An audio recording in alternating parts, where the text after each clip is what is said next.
Good morning बच्चे, कैसे हो आप लोग? सब बढ़िया। तो अपन अगली क्लास स्टार्ट करते हैं अपनी, ठीक है। आज अपन न्यूमेरिकल का क्वेश्चन नंबर जो 13 है उसके ऊपर चर्चा करेंगे, ठीक है। पीछे हमने एक क्वेश्चन भी किया था और अपन जो टॉपिक पढ़ रहे थे वो कौन सा था? एडजस्टमेंट ऑफ कैपिटल, ठीक है। तो उसमें अलग अलग सिचुएशन हो सकती थी। क्वेश्चन नंबर 13 में क्या स्पेशलिटी है बेटा, वो मैं आपको बताऊंगा क्वेश्चन के लास्ट में जब तक है। और एक और बात, मैं एडजस्टमेंट ऑफ कैपिटल पे ही डिस्कशन करने के लिए इस क्वेश्चन को मैंने उठाया है, ठीक है ना। तो जो बाकी चीज़ें हैं वो आपको आनी चाहिए नॉर्मली, तो मैं ज़्यादा टाइम वेस्ट नहीं करूँगा, ठीक है। आप लोग वीडियो पॉज करके क्वेश्चन पढ़ लो या फिर मेरे साथ साथ सुन लीजिए। क्वेश्चन में थोड़ा फास्ट चलूँगा। 13 क्वेश्चन में क्या है, ए एंड बी दो पार्टनर्स हैं, 3:2 का रेशियो है। उनकी बैलेंस शीट दे रखी है जहाँ पर प्लांट मशीन वगैरह कुछ हैं और ऐसा कोई आइटम जो कि बिना बोले बढ़ जाना चाहिए। असेट साइड में तो कुछ है नहीं। लाइबिलिटी में अगर अपन देखें तो क्या है बेटा, कैपिटल है ए एंड बी की, तो क्या होता है पार्टनर्स कैपिटल ओपनिंग बैलेंस आ जाएगा, ठीक बात है। उसके बाद में है जनरल रिजर्व, ये बिना बोले ही ओल्ड पार्टनर्स में ओल्ड रेशियो में डिस्ट्रीब्यूट हो जाना चाहिए, तो by general reserve old ratio में हो जाएगा आपका 3:2 में, ठीक है जी।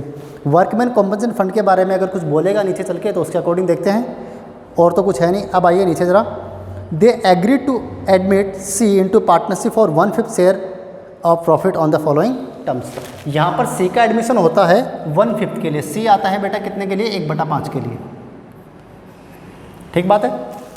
आइए ज़रा टर्म्स क्या है। First point, provision for doubtful debts be increase by ₹2000 से, मतलब 2000 रुपये से पीबीडी को बढ़ा दीजिए आप। तो पीबीडी की आपकी लाइबिलिटी है ना बेटा, तो बढ़ जाएगी तो 2 पीबीडी आ जाएगा 2000 से। और देखिए ज़रा बैलेंस शीट में डेटस में से पीबीडी माइनस क्या हुआ था 1000, अभी कर देंगे 2000, ये बढ़ गया 1000 पहले का 3000 हो गया ना। तो स्टॉक डेटस माइनस पीबीडी 3000, 12 में से माइनस करेंगे, आउटर कॉलम में आ जाएगा जो बैलेंस बचेगा, ठीक है। ज़रा ये पॉइंट्स अपने पढ़ रखे हैं, इसलिए ज़्यादा टाइम वेस्ट नहीं कर रहा हो। देन क्या है, द वैल्यू ऑफ स्टॉक भी इंक्रीज बाई ₹4000, बोला स्टॉक की वैल्यू को क्या करो 4000 से बढ़ा दीजिए, तो बाई स्टॉक 4000 और स्टॉक में ऐड होकर के आ जाएगा न्यू वैल्यू, ठीक है ना, चेक कर लेना आप। आगे चले जरा, एंड लैंड एंड बिल्डिंग भी इंक्रीज ₹18,000। यहाँ पर लैंग्वेज थोड़ी सी अलग है, इसने बोला इंक्रीज टू का मतलब क्या है, यहाँ तक बढ़ाना है। तो अब देखिए ज़रा बैलेंस शीट में लैंड एंड बिल्डिंग कितना है, 8000 है, 8000 है, उसको 18 तक ला के रोकना है, 8 को 18 तक ला के रोकना है। तो कितने से इंक्रीज़ करा, 10,000 से इंक्रीज़ कर गया। तो बाई लैंड एंड बिल्डिंग 10,000 और नई वैल्यू कितनी, आज के बाद में 18,000 वैल्यू उसकी, ठीक है। तो लैंड एंड बिल्डिंग की वैल्यू कितनी आ जाएगी, 18,000 वैल्यू आ जाएगी नई वाली, ठीक बात है। आगे चलिए ज़रा, क्या है, the liability against workman compensation fund is determined at ₹2000। बोला कि WCR की जो वैल्यू है वो लाइबिलिटी है वो कितनी है, 2000 है।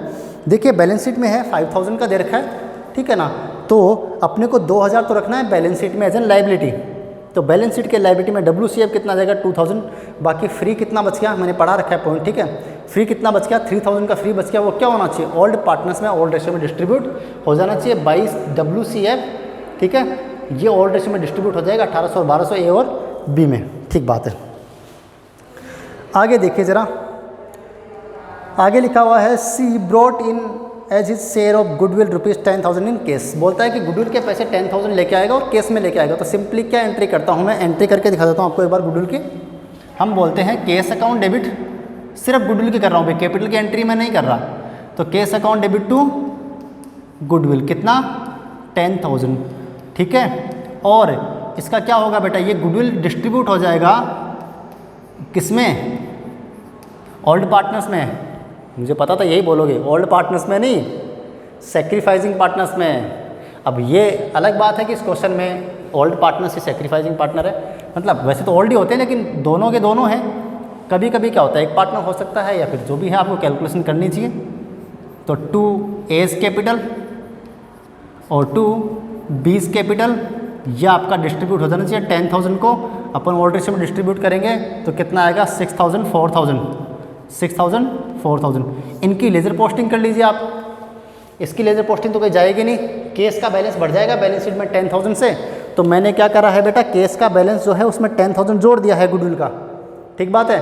और इस एंट्री की लेज़र पोस्टिंग होगी बाई गुडविल ए और बी के कॉलम में, तो by goodwill A and B के कॉलम में। ये नॉर्मल बातें थी जो आपने पहले भी कर रखी थी, ठीक है ना। रजिस्टर कहाँ गया मेरा? इसको हटा रहा हूँ मैं, ठीक बात है। अब आइए ज़रा आगे देखते हैं क्या सीन है।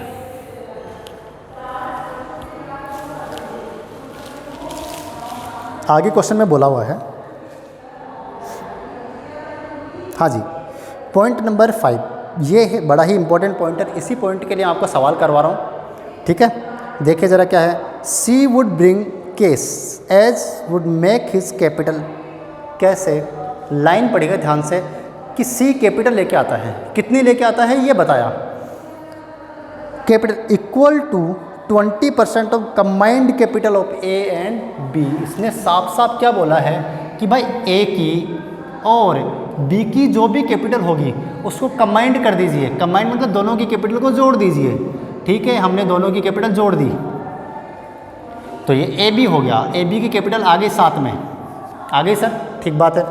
देन बोलता है, अब ये language combined capital A and B after the above revaluation and adjustments as carried out. बोलता है कि ये कैपिटल जो कंबाइंड कैपिटल होनी चाहिए, ये कैपिटल जो होनी चाहिए, ये कैसी होनी चाहिए?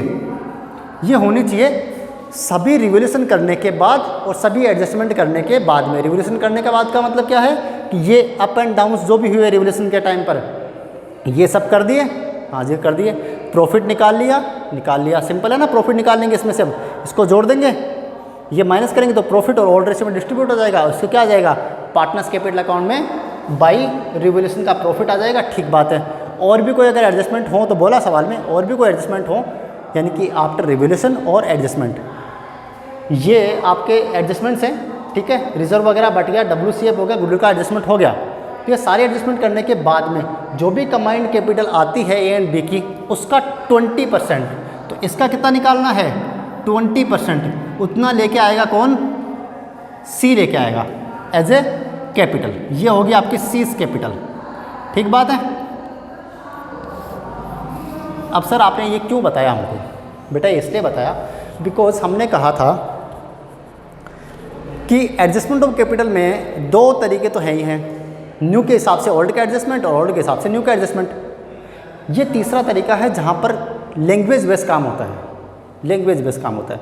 वैसे आप कहोगे कि सर देखो ओल्ड ही है दोनों के दोनों, तो ओल्ड के हिसाब से तो अपन न्यू का एडजस्टमेंट कर रहे हैं। हाँ जी हाँ कर रहे हैं, लेकिन अगर वैसा होता एग्जैक्टली तो फिर मुझे क्या करना चाहिए था कि इनकी न्यू कैपिटल निकाल के उसको 100% बनाता, फिर उसका 1/5 निकाल कर किसको दे देता?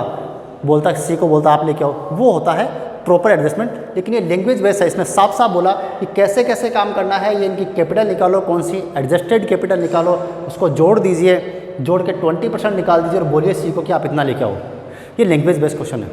तो हमने कहा था दो के अलावा और भी हो सकते हैं जहाँ पे लैंग्वेज काम करती है बहुत आसान। जैसा जैसा क्वेश्चन ने बोला हमने वैसा वैसा काम किया है, कोई दिमाग नहीं लगाया। बोला एडजस्टमेंट के बाद की, तो बेटा एडजस्टमेंट के बाद की कैपिटल कौन सी होगी? और वैसे भी हमेशा देखो एडजस्टमेंट के बाद की कैपिटल की बात ही करेगा, क्लोजिंग की बात करेगा।